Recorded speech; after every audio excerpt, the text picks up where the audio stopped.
4월 9일 부활절 예배 하나님께 올려드립니다.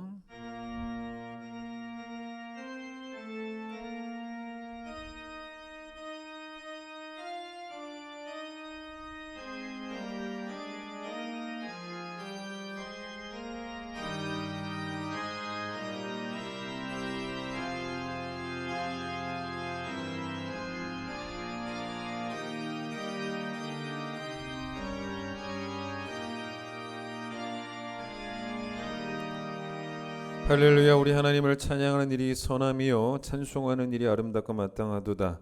오라 우리가 여호와께 노래하며 우리 구원의 반석을 향하여 즐거이 외치자. 해 돋는 데서부터 해지는 데까지 여호와의 이름이 찬양을 받으시리로다. 아멘.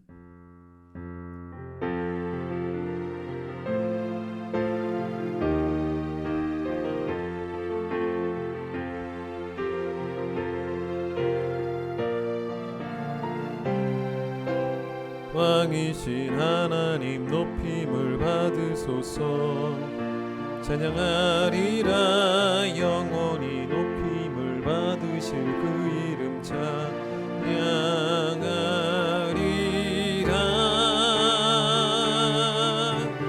그리스도 진리로 다스리네.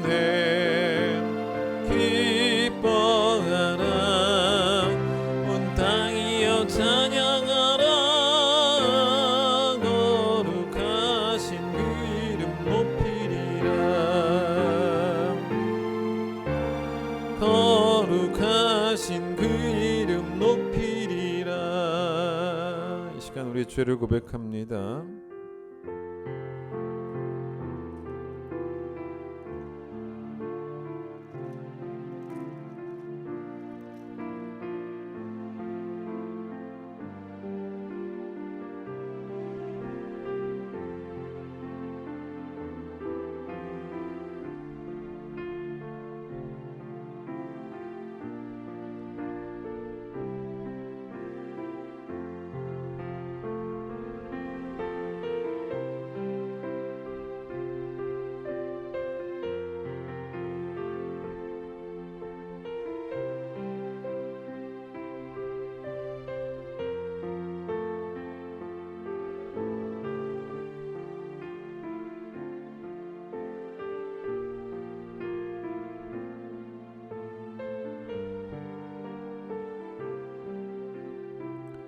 여호와는 긍휼이 많으시고 은혜로우시며 노하기를 더디하시고 인자하심이 풍부하시도다. 우리의 죄를 따라 우리를 처벌하지는 아니하시며 우리의 죄악을 따라 우리에게 그대로 갚지는 아니하셨으니 동이 서에서 먼 것 같이 우리의 죄가를 우리에게서 멀리 옮기셨느니라. 아멘. 신앙 고백합니다. 나는 전능하신 아버지 하나님 천지의 창조주를 믿습니다. 나는 그의 유일하신 아들 우리 주 예수 그리스도를 믿습니다. 그는 성령으로 잉태되어 동정녀 마리아에게서 나시고 본디오 빌라도에게 고난을 받아 십자가에 못 박혀 죽으시고 장사된 지 사흘 만에 죽은 자 가운데서 다시 살아나셨으며 하늘에 오르시어 전능하신 아버지 하나님 우편에 앉아 계시다가 거기로부터 살아있는 자와 죽은 자를 심판하러 오십니다. 나는 성령을 믿으며 거룩한 공교회와 성도의 교제와 죄를 용서받는 것과 몸의 부활과 영생을 믿습니다. 아멘. 160장 찬송하겠습니다.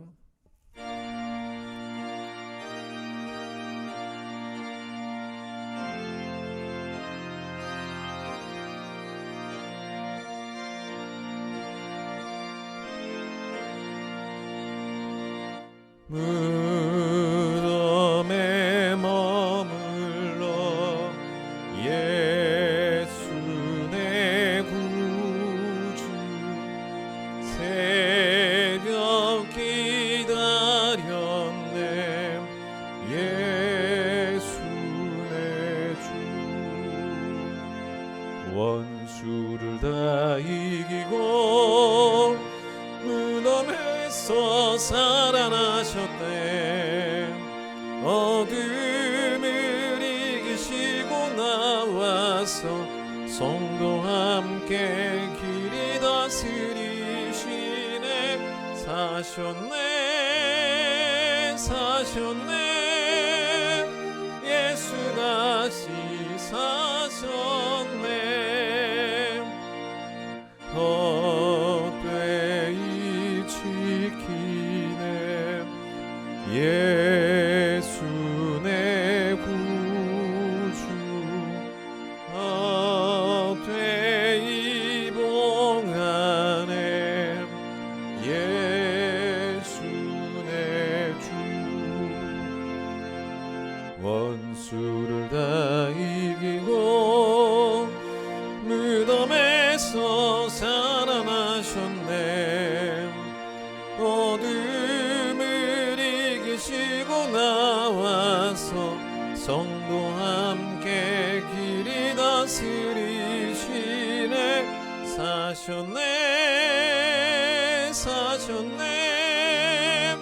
예수 다시 사셨네. 거기 못 가두네. 예수 내 구주. 우리를 살리네. 예수 내 주. 원수를 다 이기고 무덤에서 살아나셨네. 어둠을 이기시고 나와서 성도 함께 길이 다스리시네. 사셨네 사셨네. 예수 다시 사셨네. 요한복음 20장 19절로 23절. 요한복음 20장 19절로 23절 말씀 제가 읽도록 하겠습니다. 이날 곧 안식 후 첫날 저녁 때 제자들이 유대인들을 두려워하여 모인 곳의 문들을 닫았더니 예수께서 의사 가운데 서서 이르시되 너희에게 평강이 있을지어다. 이 말씀을 하시고 손과 옆구리를 보이시니 제자들이 주를 보고 기뻐하더라. 예수께서 또 이르시되 너희에게 평강이 있을지어다. 아버지께서 나를 보내신 것 같이 나도 너희를 보내노라. 이 말씀을 하시고 그들을 향하사 숨을 내쉬며 이르시되 성령을 받으라. 너희가 누구의 죄든지 사하면 사하여질 것이요 누구의 죄든지 그대로 두면 그대로 있으리라 하시니라. 아멘. 오늘은 이수건 장로님 기도십니다. 큰 기쁜 교회 모든 성도가 함께 주일 부활주일 예배로 드리가여 주심을 감사합니다.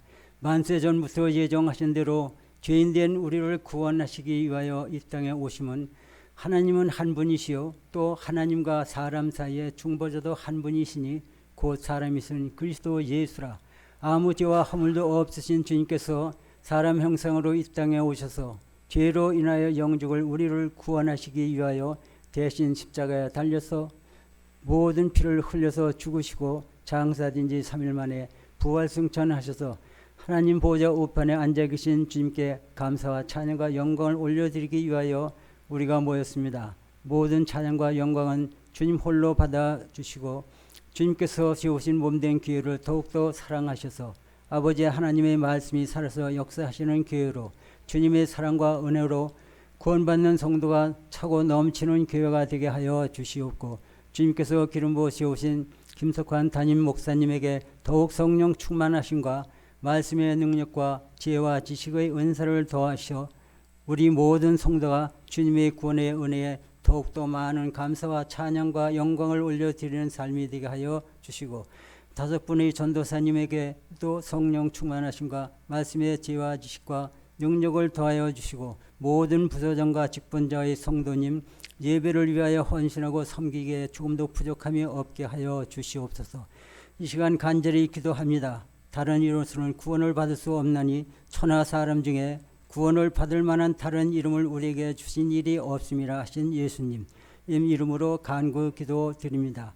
세계 초체의 지진과 균과 전쟁과 질병의 임함은 저희가 아버지 하나님의 말씀의 법도와 율례를 저버리고 헛된 우상을 만들어 섬기고 아버지 하나님의 창조물인 아름다운 자연과 환경을 저희들이 오염시키고 훼손함으로 지구상에 많은 재난과 질병이 임한 줄 압니다. 저희들의 죄와 허물을 회개합니다. 저희들의 죄와 허물은 우리 주 예수 그리스도의 이름으로 용서하여 주시고 이 나라 대통령과 위정자, 세계 모든 위정자들이 자신들의 부와 명예와 권력과 세상 헛된 것을 추구하는 죄악된 길에서 회개하고 돌아와서 살아서 역사하시는 우리 주 예수 그리스도를 구주로 영접하여 그들이 구원받고 세계가 복음화되고 살기 좋은 복음의 세상이 되고 복지의 세상이 되기를 원합니다. 이 시간 예배를 위하여 찬양하는 찬양대에게 더욱 아름다운 성대를 주셔서 아름다운 음성으로 주님께 찬양을 올려드리고 주님이 사랑하시는 김석환 담임 목사님 주님의 말씀을 받아 전하고 증거하실 때 말씀의 능력과 권능과 영권을 더하셔서 우리 모두 은혜 받는 시간이 되게 하여 주시옵소서. 환난으로 어려움을 당하고 질병으로 고통당하는 우리 모든 성도님이 주님의 은혜만을 간절히 기다립니다.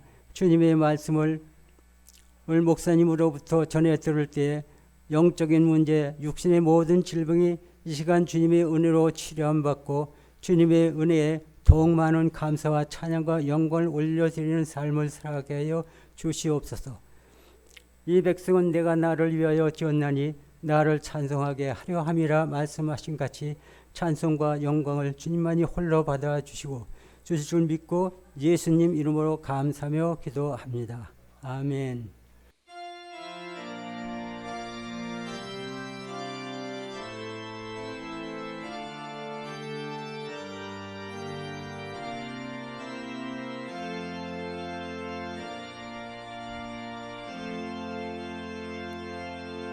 봉헌하겠습니다.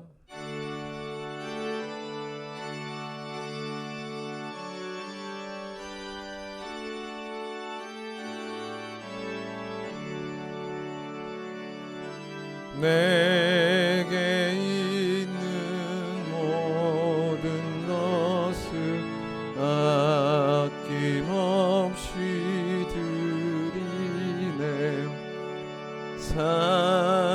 사랑하고 의지하며 주만 따라 살리라.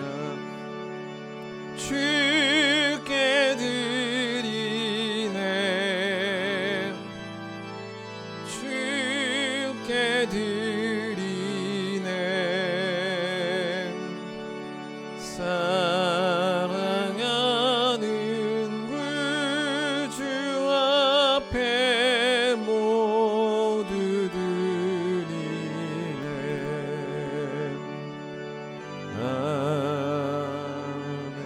우리의 산 소망이 되시기 위하여 사망 권세 이기시고 승리하신 오늘 다시 사신 예수님을 찬양합니다. 부활의 감격, 부활의 기쁨 우리 모든 성도들의 심령 가운데 허락하여 주시고 이제 우리도 부활의 증인의 삶을 살아가는 모든 성도들 될 수 있도록 주님 도와주셔서 만나는 자들에게 복음의 기쁜 소식을 전하는 귀한 성도들이 꼭 되어줄 수 있도록 축복하여 주시옵소서.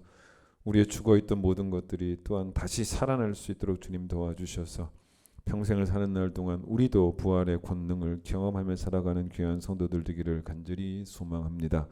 오늘 주님께 귀한 예물 드립니다. 감사하는 마음으로 드린 10의 1조와 또 이웃을 사랑하는 마음으로 드린 선교와 구제의 헌금, 또 오늘 부활절이기에 부활의 감사 헌금, 모든 예물 주님께서 기쁘게 받아주시기를 간절히 소망합니다. 잘 준비된 예물 되게 하시고 정성을 다한 예물 되게 하여 주시고 우리의 마음을 다 쏟아붓는 예물이 될 수 있도록 은혜 도와해 주시기를 소망하며 예수님의 이름으로 기도드립니다. 아멘. 교회 소식입니다. 오늘 우리가 그토록 기다리던 부활절입니다. 아주 기쁘고 좋은 날이고요. 또 기독교 최고 명절이기도 합니다. 절기이기도 합니다. 꼭 오늘 온라인으로라도 부활절 헌금 하나님께 드려 영광 돌리시기를 바랍니다. 지난주에 특세 아주 은혜 가운데 잘 끝났습니다. 많은 성도들 우리 어른 또 아이들 할 것 없이 참여해서 예수님의 비유를 잘 배웠습니다. 우리에게 주신 또 특세를 통해 주신 그 귀한 은혜 또 잊지 말고 기억하시기를 바라고요. 또 우리 제가 구역장들에게 특세 음성 파일을 다 보냈습니다. 그래서 또 복습하기 원하시는 분들, 또 필요하신 분들을 구역장들에게 요청하시면 또 구역장들이 전달해 드릴 수 있습니다. 함께 또 은혜 나누시기를 바랍니다. 찬양하겠습니다. 오늘은 박수 치면서 기쁜 날이니까요.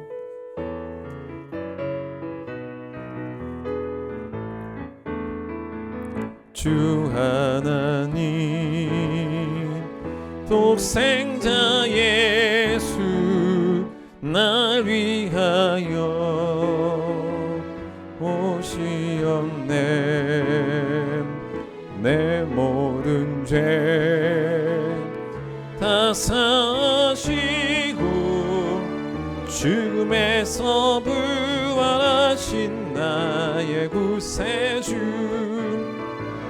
살아계신 주 나의 참된 소망, 걱정 근심 전혀 없네.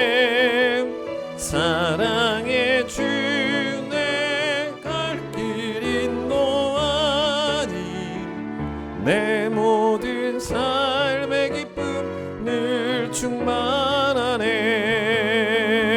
주 안에서 거듭난 생명 도우시는 주의 사랑, 참 기쁨과 확신과 힘이고 예수님의 도우심을 믿으며 살리. 살아계신 주 나의 참된 소망, 걱정 근심 전혀 없네. 사랑의 주 내 갈 길 인도하니 내 모든 삶의 기쁨 늘 충만하네. 기독교 신앙의 핵심은 두 단어죠. 십자가와 부활입니다. 십자가로만 끝나면 기독교는 진리가 아닙니다.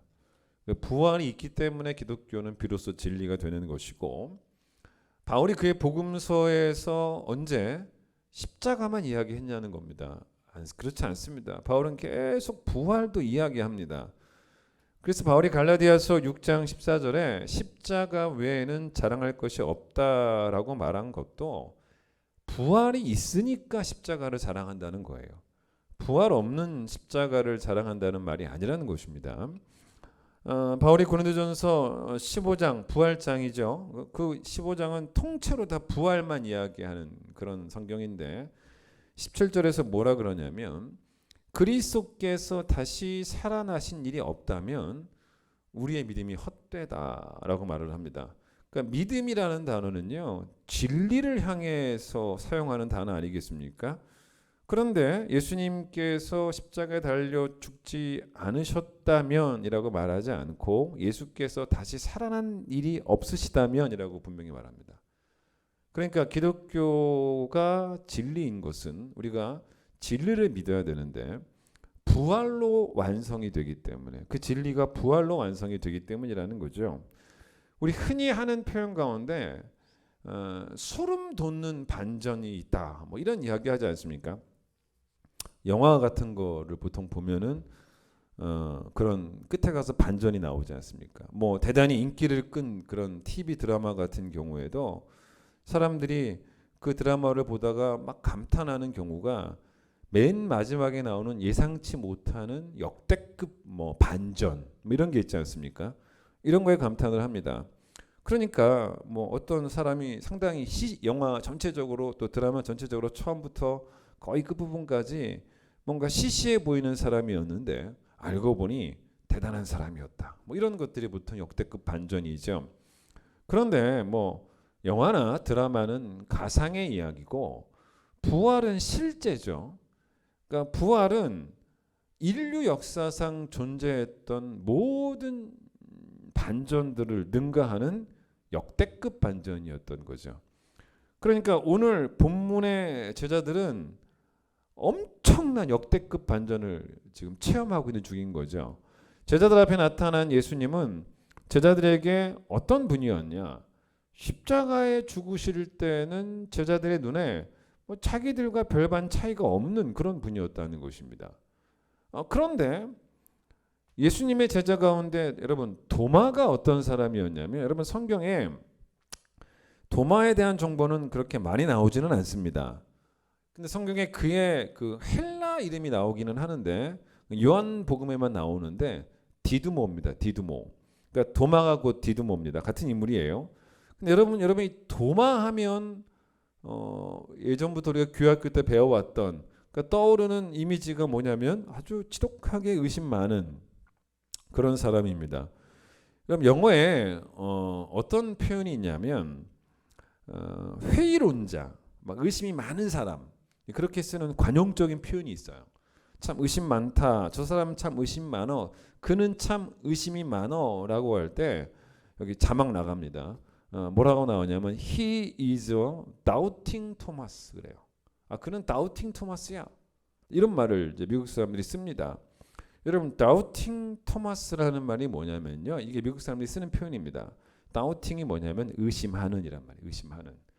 토마스가 뭔지 아십니까? 도마예요. 도마. 그러니까 그렇게 쓰일 정도로 도마하면 의심의 대명사 이렇게 돼버린 거죠.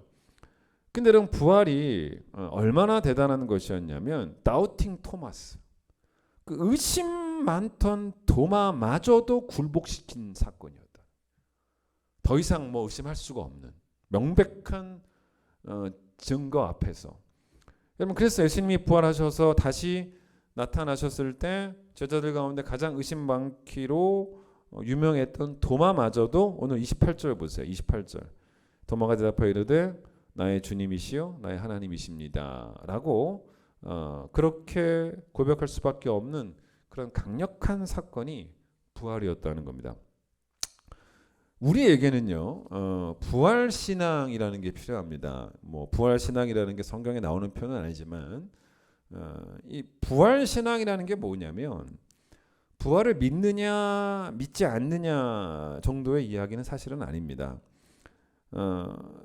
제가 말하는 이 부활신앙이라는 것은 뭘 의미하냐면 예수님이 2000년 전에 부활하셨다라고 하는 그 역사적 객관적 사실이 내 삶에 직접적인 영향을 끼쳐야 된다는 거예요. 그걸 의미합니다. 이걸 바울은 뭐라고 말하냐면 찾아보겠습니다. 빌립보서 3장을 한번 찾아보세요. 이 부활신앙에 대해서 바울이 빌립보서 3장에서 하는 표현이 하나 있습니다. 3장을 봐보세요. 거기 10절 보십시오. 10절. 바울이 이런 말을 합니다. 321페이지. 내가 그리스도와 그 부활의 권능과 그 고난의 참여함을 알고자 하여 라는 말을 합니다. 자, 그리스도를 알고자 한다라고 말하는데 그리스도를 아는 것과 동요가 뭐냐면 부활의 권능을 아는 것이고 고난에 참여함을 아는 것이다 라고 말을 합니다. 조금 설명을 드릴 필요가 있습니다. 자, 이게 무슨 말이냐면 원래 여러분 이 성경에 구약이든 신약이든 안다라는 단어가 나올 때 이 안다는 지식적으로 아는 걸 의미하지 않습니다. 그걸 의미하는 게 아니고 안다는 것은 경험에서 아는 거예요. 그러니까 삶에서 경험이 되는 걸 안다라고 해요. 그러니까 지식이 아니고 삶이 아는 거예요. 예를 들어 호세아 6장 6절에 어떤 말씀이 나오냐면 나는 들어보세요. 인애를 원하고 제사를 원하지 않고 번제보다 하나님을 아는 걸 원한다라고 이렇게 쌍을 이룹니다. 자, 히브리어에서 안다라는 단어는 야다으라는 단어인데 근데 제사가 아닌 인애, 그렇죠? 번제가 아닌 하나님을 아는 것이라고 말하는 거예요. 그러니까 제사와 동의어가 번제죠. 그러니까 인애와 동의어가 하나님을 아는 것이라고 말합니다. 그러니까 무슨 말이냐면 교회 와서 예배만 잘 드리지 말고 우리의 매일매일이 인해, 그러니까 제사, 번제, 그 예배겠죠. 근데 예배만 잘 드리는 게 아니고 우리의 매일매일의 삶의 현장에서 인해가 뭡니까? 사랑을 실천하는 삶이에요. 인해는 사랑이거든요. 그 사랑을 실천하는 삶을 살 때 하나님을 안다라고 말할 수 있다는 거예요. 그런 이야기거든요. 여러분 신약에서도 바울이 지금 똑같은 이야기를 하는 것입니다. 헬라어로 안다는 뭐냐면, 그러니까 구약의 히브리어로 안다 말고 헬라어로 안다는 기노스코라는 단어인데 이것도 구약의 야다으라는 단어와 의미가 똑같아요.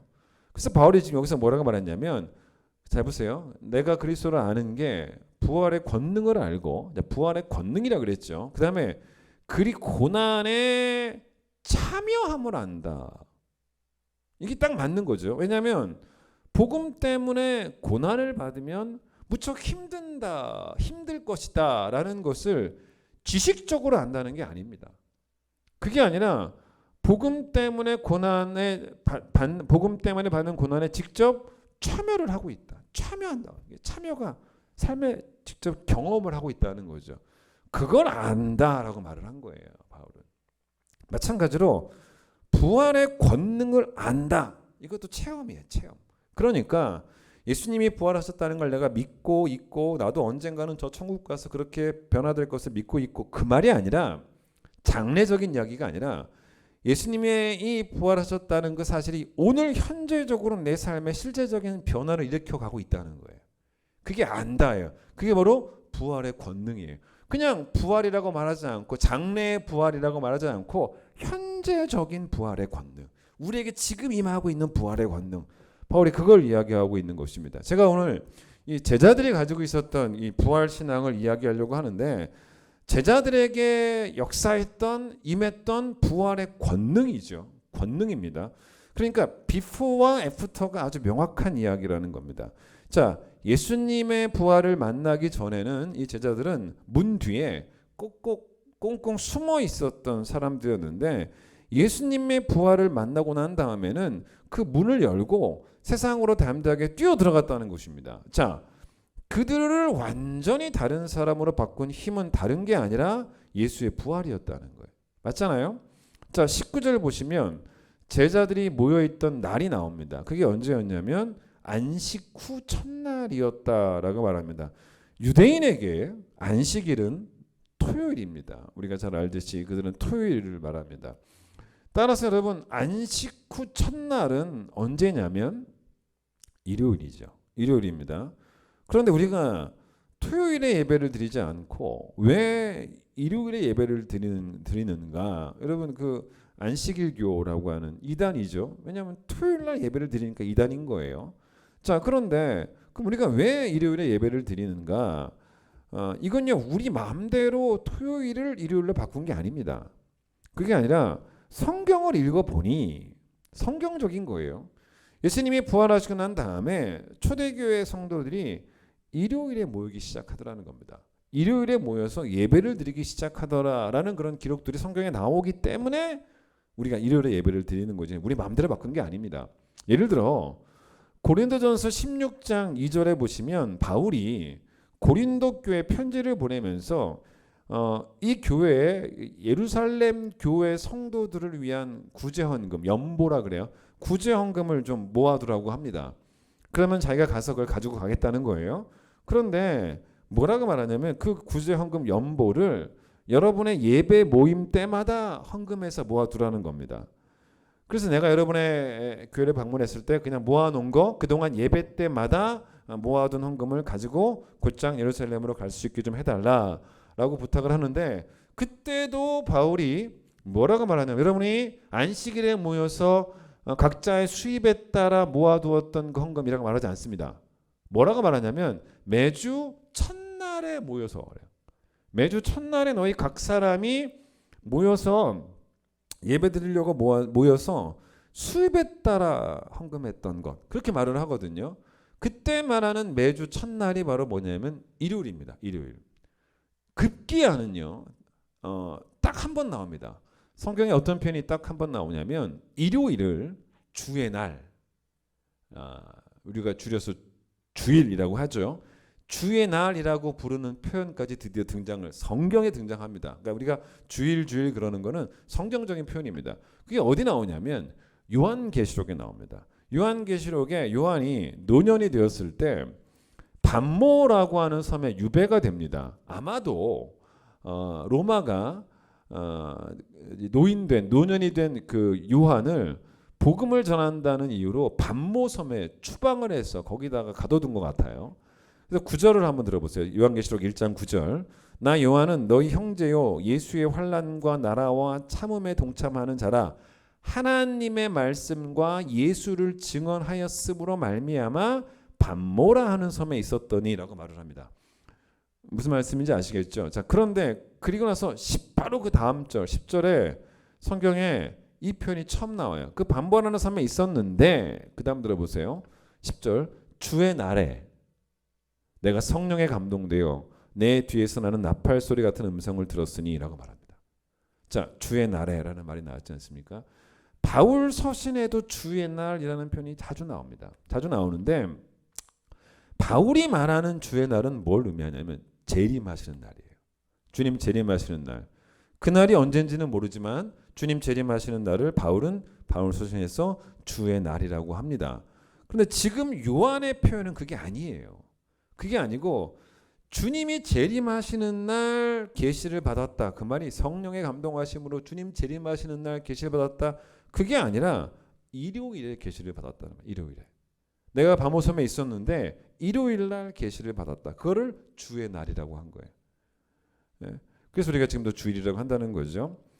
자, 초대교회 때부터 예수님이 부활하시고 난 이후부터죠. 그러니까 예수님 부활하시고 난 다음부터 그렇게 시작된 예배의 전통이 주일 성수였다는 겁니다. 자, 그런데 어쨌든 이날 제자들이 모여 있는데 그때 무슨 일이 있었냐면 다 같이 다시 요한복음 우리 본문으로 가보세요. 20장을 보시면 이때 어떤 일이 있었냐면 예수님이 그들 가운데 찾아오시거든요.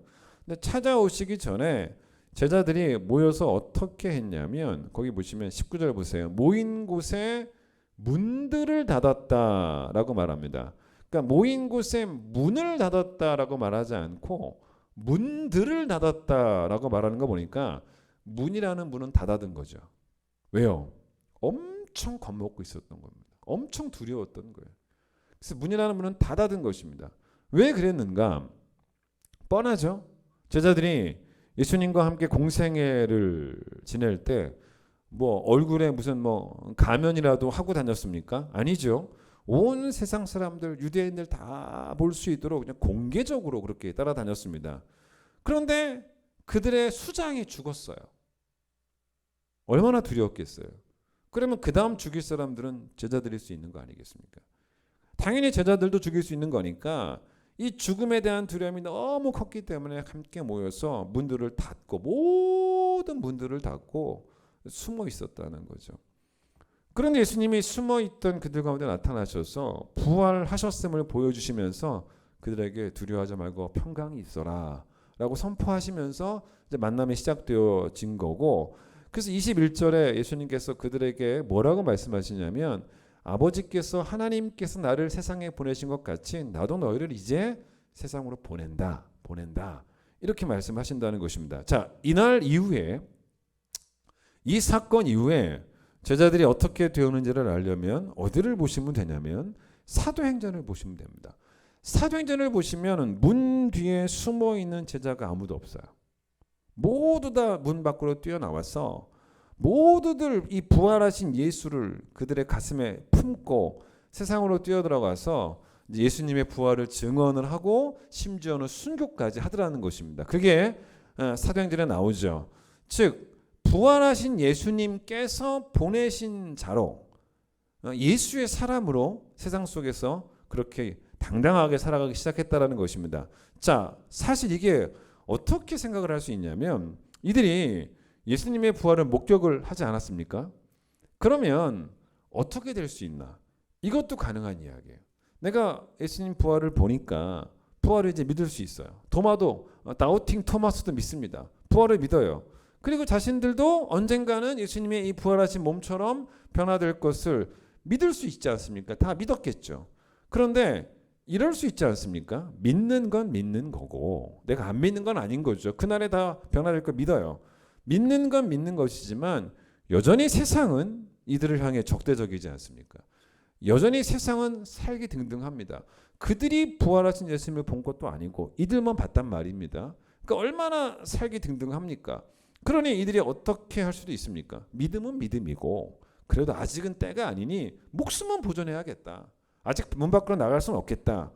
이럴 수도 있지 않습니까? 사실은 예수님을 만났어요.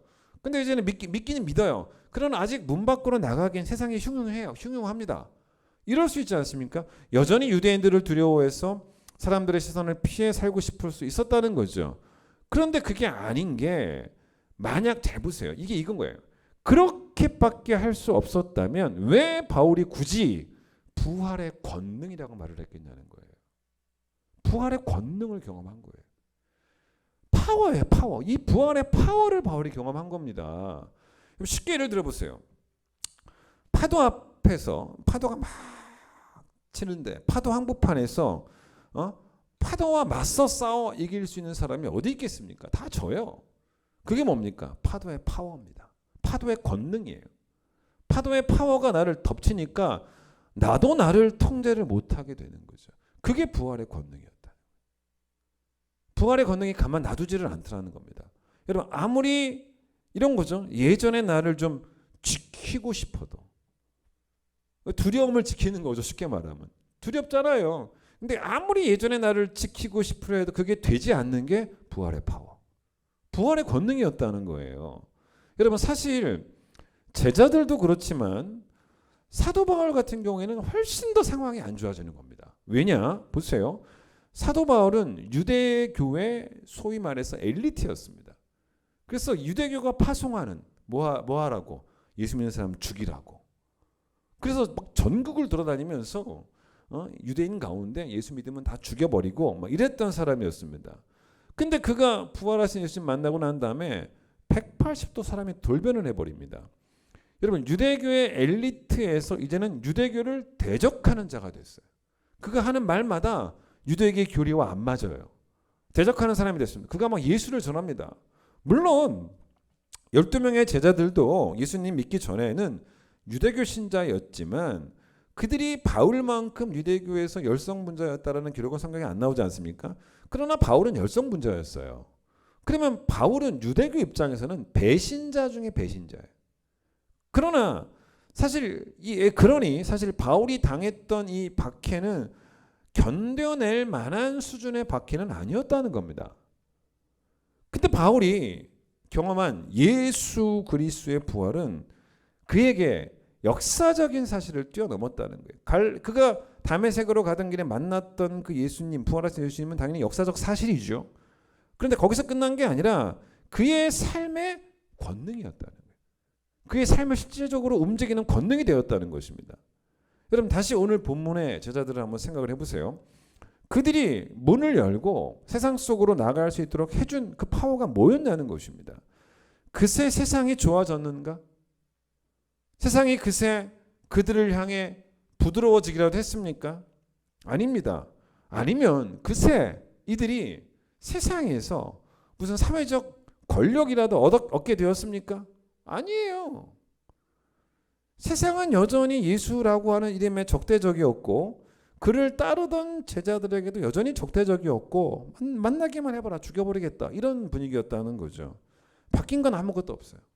환경도 상황도 그들의 사회적 지위도 아무것도 바뀐 게 없습니다.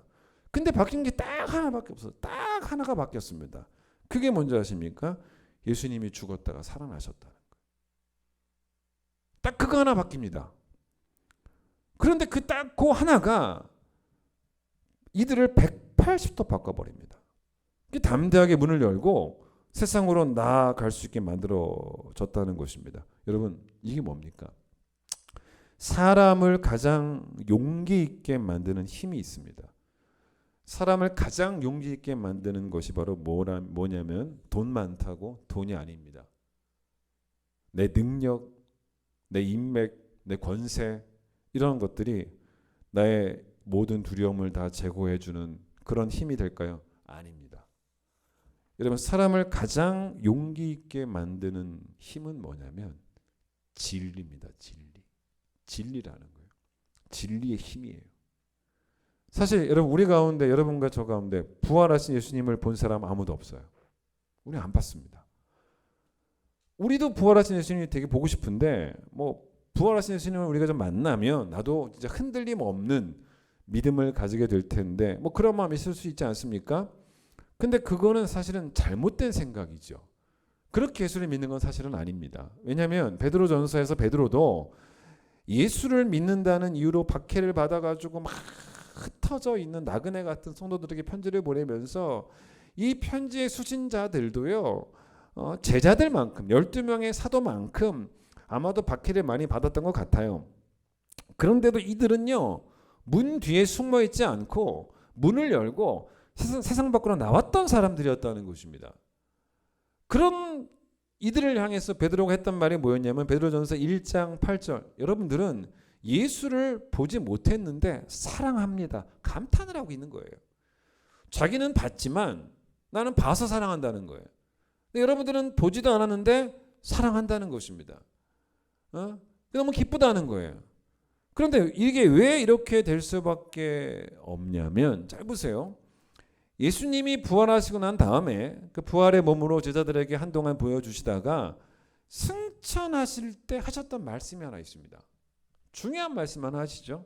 뭐라고 말씀하시냐면 내가 하늘을 올라가는데 종종 내려와서 부활의 몸을 사람들에게 보여주고 부활의 몸을 제자들에게 보여줘서 너희들의 확신이 흔들리지 않도록 종종 내려오겠다라고 말씀하지 않으셨다는 거예요. 그게 아니고 사도행전 1장 8절 뭐라 그럽니까? 오직 뭐가 임하면? 성령이 임하면. 내가 종종 내려오는 게 아니라 성령을 보내주시겠다는 거예요. 너에게 성령이 임하면 너희가 권능을 받아. 파워예요. 파워. 권능을 받아. 예루살렘과 온 유대와 사마리아와 땅끝까지 내 증인 되게 하겠다. 여러분 여기서 말하는 권능이 뭐겠습니까? 두려움이 없다는 거예요. 두려움이 없다는 거예요. 그러니까 여러분 부활의 권능을 경험한다는 거예요. 두려움이 없다는 것입니다. 문을 열고 세상 밖으로 나온다는 거예요. 그런데 여러분 이 권능을 누가 준다고 합니까? 부활하신 주님이 준다고 해도 되지만 성령이 준다고 해요. 성령이. 여러분 그러니까 잘 보세요. 믿는 자에게 우리 모두죠. 믿는 자에게 임하는 성령이 뭔지 아십니까? 성령은 예수님을 직접 부활하신 예수님을 직접 눈으로 보는 것과 똑같은 효과를 준다는 거예요. 이게. 그래서 교회를 성령의 공동체라고 하는 겁니다. 그게 베드로 전서에서 베드로가 말했던 흩어진 성도들이었습니다. 보지도 않았으면서도 사랑한다. 성령의 사람들이라는 거예요. 그래서 예수님은 부활의 몸으로 종종 내려오시겠다가 아니라 성령을 보내주시겠다고 말씀하셨기 때문에 여러분 성령 충만이 엄청난 정의가 있어요. 저도 그동안 많이 정의했습니다. 근데 성령 충만의 정의 중에 하나가 뭐냐면 예수님의 부활을 눈으로 보는 것처럼 이거예요. 이게 성령 충만입니다. 부활하신 주님을 내가 본 적이 없지만 마치 본 것처럼 살아가는 것. 그게 성령 충만이에요. 여러분 오늘이 얼마나 감격적인 날이냐면 지금 전 세계가 부활을 기뻐합니다. 여러분 이 전 세계가 부활을 기뻐하는 게 뭔지 아십니까? 성령의 역사예요. 여러분 이번에 잘 생각해 보세요. 우리가 이 특세 때 비유를 이렇게 봤는데 5일 동안 예수님의 비유를 다 보기에는 시간이 많지 않았습니다. 그러니까 어떤 집사님이 저한테 카톡을 보내주시면서 뭐라 그러지? 목사님 이번 이 특세 때 목사님이 힘든 것 중에 하나가 뭐였겠냐면 추려내는 게 힘드시지 않았습니까? 라고 말할 정도로 맞아요. 너무 비유가 많으니까 그중에 제일 또 중요한 것들을 뽑아내는 게 쉽지는 않았습니다. 자 그런데 그때 얘기하지 않았던 비유가 있는데 하나가 뭐냐면 하나님의 나라는 스스로 자란다는 거예요. 보세요. 성령의 역사입니다. 부활을 보지 않았지만 교회는 커지지 않습니까? 이게 그거예요.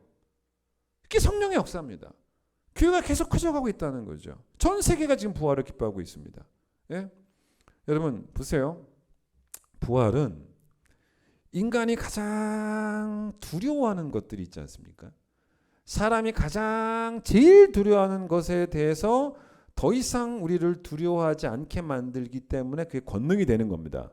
그게 뭡니까? 여러분, 사람이 제일 두려워하는 게 뭡니까? 죽음이에요. 죽음.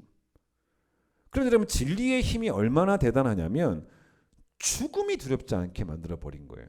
그러니까 여러분, 죽음이 두렵지 않으면 거기서 끝나는 게 아니에요.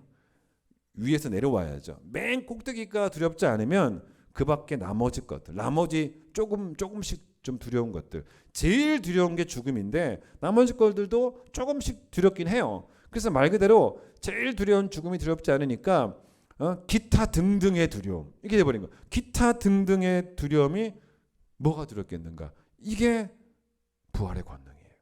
이게 진리의 힘입니다. 그게 사도행전의 제자들의 태도였다는 것입니다.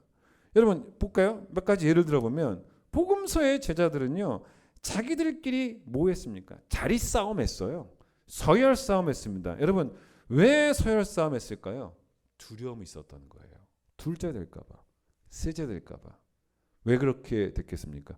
진리를 모르잖아요. 부활의 권능을 모르지 않습니까? 그게 두려웠다는 거죠. 근데 여러분, 이 진리의 힘이 얼마나 대단한지 아십니까? 이 부활의 권능이 사도행전에서는요, 이들이 자리 싸움하지 않고 동역자가 됩니다. 게다가 마치 사도행전은 어떻게 보이냐면 누가 먼저 주를 위해 죽을까를 싸움하는 것 같아요. 완전 바뀐 거예요. 이게 진리의 힘이에요. 여러분, 예수님이 제자들에게 오늘 말씀에서 아버지가 나를 보낸 것처럼 나도 너희를 보낸다. 여러분, 이 말이 제자들에게 불편함이 된 게 아니라 가슴에 뜨거움이 되고 도전이 됐다는 것이 왜 그러냐면 부활 때문이에요. 여러분, 진리의 힘이 얼마나 대단한지 아십니까? 이제 오늘 요거로 설교를 마무리하는데 얼마나 대단하냐면, 오늘 설교가 조금 짧습니다. 이해해 주실 것이 왜 그러냐면 오늘 현장 예배 행사가 많아요. 설교가 좀 짧은데 방송으로 보신 분들은 좀 아쉽겠지만 이해해 주시기 바랍니다. 이 진리의 힘이 얼마나 대단한지를 이제 마지막으로 예수님께서 어떻게 말씀하신 것이냐면, 보내시는 곳이라면 어디든 간다는 거예요. 이게 진리의 힘입니다. 여러분, 목사 안수식 받을 때마다 우리 그 총회는 1년에 2번 그 노회마다 봄 노회, 가을 노회가 있어요. 그 노회 때 목사 안수를 합니다. 매년 2번씩 새롭게 목사님들이 이제 세워지는 거죠. 근데 목사 안수식 할 때마다 목회자들이 여러분 마지막으로 눈물 흘리며 부르는 찬양이 뭔지 아십니까? 323장이에요. 네. 부름받아 나선 이 마음 어디든지 가오리다. 괴로우나 즐거우나 주만 따라 가오리다. 어느 누가 막으리까 죽음인들 막으리까. 악을 골짝 빈들에도 복음 들고 가겠습니다. 여러분, 이 찬양을 왜 가슴 벅차게 부를 수 있는지 아십니까? 주님이 부활하셨기 때문이에요. 그게 아니면 안 돼요. 사람들이 여러분 왜 가고 싶은 대로만 가는지 아십니까? 가고 싶은 대로 갈 때는요, 첫 발을 디딜 때부터 아무런 두려움이 없습니다. 그러나 보내시는 곳에 가려면 첫 발을 떼기가 두려울 수 있어요. 근데 그 두려움을 다 제거하는 힘이 그게 바로 뭡니까? 부활의 권능이라는 거예요. 그러니까 우리는 하나님께서 어디로 보내십니까? 용서하라고, 우리를 용서하라고 보내십니다. 우리를 손해보라고 보내십니다. 세상 가운데. 우리를 희생하라고 보내십니다. 우리를 사랑하라고 보내십니다. 우리를 절제하라고 보내십니다. 우리를 복음 전하라고 보내십니다. 우리를 세상 사람들과 다른 길을 걸어가라고 보내십니다. 우리를 세상을 섬기고 하나님을 섬기고 이웃을 섬기고 그렇게 보내십니다. 다 두려운 일들이에요. 그런데 보내시는 곳으로 갈 수 있도록 우리 안에 있는 모든 두려움을 능가할 수 있는 힘은, 지배할 수 있는 힘은, 다 제거할 수 있는 힘은 진리의 힘밖에 없다는 거예요. 그게 바로 복음의 힘입니다. 근데 여러분, 복음이 진리인데 복음이 복음되기 위해서 예수께서 부활하셨다는 거예요. 그게 중요한 사실입니다. 여러분을 가둬둔 모든 두려움의 문들을 오늘 다시 사신 예수님으로 활짝 열어버리는 모든 성도들 되시기를 바랍니다. 제자들에게 안식 후 첫날 그 주일은 더 더 이상 숨는 날이 아니었고 새롭게 출발하는 날이었다는 거죠. 우리에게도 주일이 부활하신 예수님을 가슴에 품고 모든 두려움을 넉넉히 이겨내는, 그래서 보내시는 곳이 어디든지 그곳으로 출발하는 날이 주일 되셔야 되는 거예요. 여러분 모두에게 부활의 권능이 임하기를 간절히 축원드리겠습니다. 찬양하겠습니다.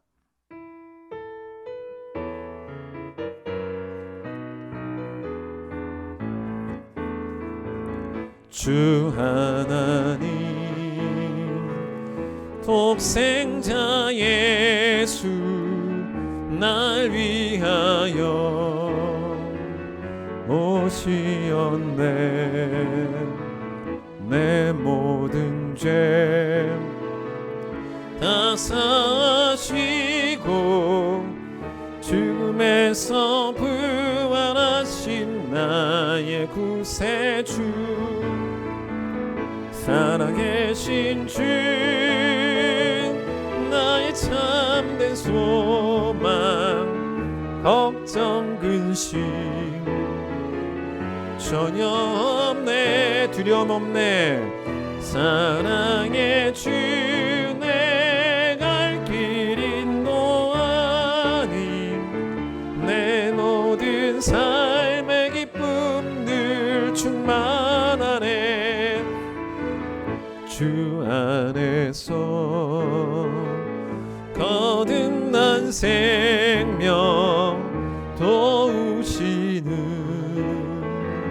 주의 사랑 참 기쁨과 확신 가지고 예수님의 도우심을 믿으며 살리. 살아계신 주 나의 참된 소망, 걱정 근심 전혀 없네. 사랑의 주 내 갈 길 인도하니, 내 모든 삶의 기쁨 늘 충만하네. 그 언젠가 주 뵐 때까지 주를 위해 싸우리라. 승리의 길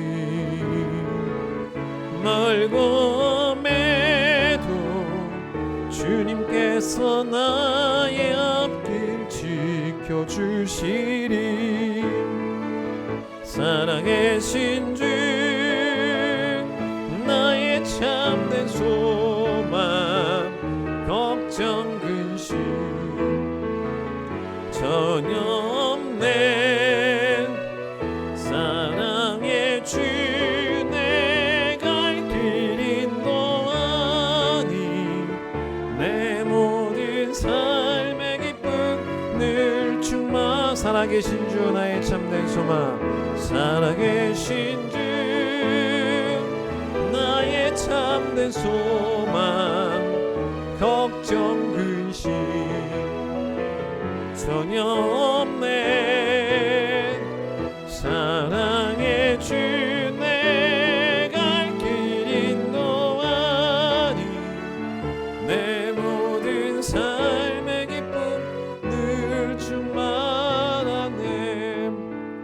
신바는 도마를 확신의 사람으로 바꾸시고 복음 전하기 위해서 땅끝까지 가게 하신 그 부활의 권능을 우리 모두가 오늘 경험하고 체험하기를 간절히 소망합니다. 우리가 두려워서 닫고 있었던 모든 문들을 부활하신 예수님과 함께 다시 열게 하여 주시고, 원래 보내시는 곳에 가려면 두려운데 부활의 권능이 우리를 다스려서 그곳이 어디든지 간에 두려움 없이 부활하신 주님과 함께 그곳으로 갈 수 있는 모든 성도들이 우리 큰 기쁨의 성도들 되게 하여 주시옵소서. 이제는 두려움이 아닌 확신으로, 염려가 아닌 사랑으로, 근심이 아닌 하나님께 영광 돌리는 복음에 합당한 삶으로 부활의 삶을, 부활의 신앙을 살아가는 모든 성도들 될 수 있도록 하나님 축복하여 주시옵소서.